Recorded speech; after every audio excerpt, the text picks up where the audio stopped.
Friends ఈరోజు నేను capsicum fry ఎలా చేయాలో చూపిస్తాను. దీనికి నేను 1/2 kg క్యాప్సికమ్ తీసుకున్నాను.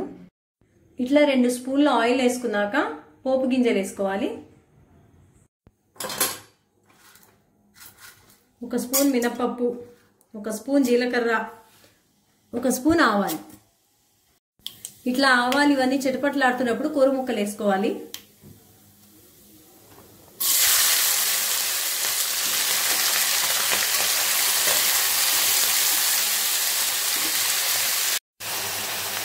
ఇట్లా సరిపడా ఉప్పు వేసుకోవాలి.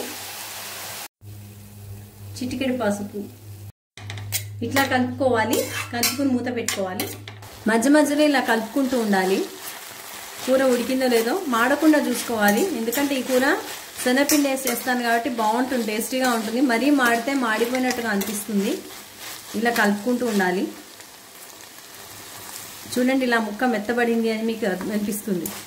కొంచెం ఒక 2 to 3 minutes ఉడకబెట్టేస్తే సరిపోతుంది. చూడండి, కూర ఉడికింది. ఇప్పుడు నేను 1 స్పూన్ శనగపిండి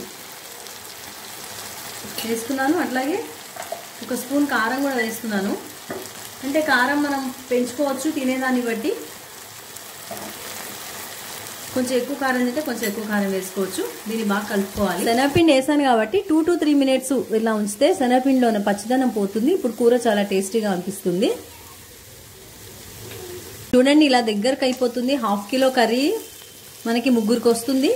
కరెక్ట్గా ఇది 3 సరిపోతుంది. చాలా టేస్టీగా ఉంటుంది. వేడివేడి అన్నంలో వేసుకుంటే చాలా బాగుంటుంది. మీరు కూడా ట్రై చేయండి.